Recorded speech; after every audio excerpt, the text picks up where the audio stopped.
Praise లాడండి. దేవునికి స్తోత్రం. మీ అందరికీ నా వందనాలు. అసలు నిజమైన భక్తి అంటే ఏంటండి? నిజమైన భక్తి అంటే ఏదో యాకోబు రాసిన పత్రికలో దేవుడు సెలవిస్తూ ఉన్నారు కదా.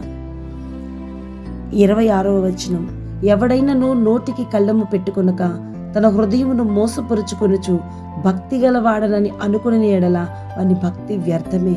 తండ్రి అయిన దేవుని యందు పవిత్రమును నిష్కళంకమును అయిన భక్తి ఏదనగా దిక్కులేని పిల్లలను విధవరాండ్రను వారి ఇబ్బందిలో పరామర్శించుటయు ఇహలోక మాలిన్యాలను తనకు అంటకుండా తను కాపాడుకొనుటయు. ఇదే కదా నిజమైన భక్తి అంటే. మరి ఎంతమందికి మనం సహాయం చేసే స్థితిలో ఉన్నాము? నీకు లేనిది నువ్వు పెట్టవలసిన పని లేదు. నీకు ఉన్న దాంట్లోనే నువ్వు అనేక మందికి పెట్టడానికి దేవుడు నీకు ఇచ్చిన శక్తిని మరి నువ్వు ఎప్పుడైనా వాడుకుంటున్నావా? ఒకవేళ నువ్వు వాడుకోకపోతే నీవు భక్తి చేయట్లేదు అని లేఖనం సెలవిస్తూ ఉంది. అయితే ఎవరు నిజమైన భక్తి పరులు అంటే అలా దీనార్తులుగా ఉన్నవారికి, అన్నార్తులుగా ఉన్నవారికి, సహాయము లేక బాధపడుతున్న వారికి మనకు తోచిన దాంట్లో ఎంతో కొంత సహాయం చేస్తే అది దేవునికే చేసినట్లు. దేవుడు ఆ సహాయాన్ని మెచ్చుతాడంటండి.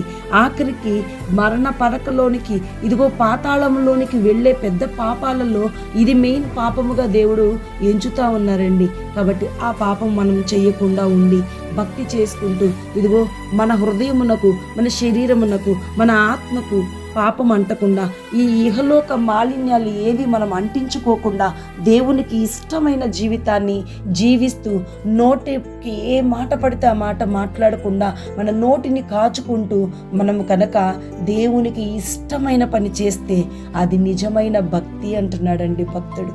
నిజమైన భక్తి ఏది అంటే దిక్కుమాలిన పిల్లలను, దిక్కుమాలిన వారిని, తల్లిదండ్రులు లేని వారిని మనము ఆదరించి వారి ఇబ్బందులలో పరామర్శించి ఈ ఇహలోక మాలిన్యాలు ఏవి మనకు అంటించుకోకుండా బహు జాగ్రత్త కలిగి బ్రతకటమే ఇది నిజమైన భక్తి అని సెలవిస్తూ ఉంది బైబిల్ గ్రంథం.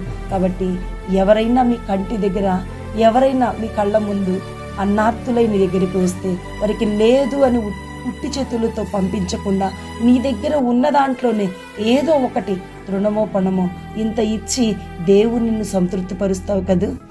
అలాగ నువ్వు సంతృప్తి పరిచితే పరలోక రాజ్యములో నీ ఫలం అధికమవుతుంది.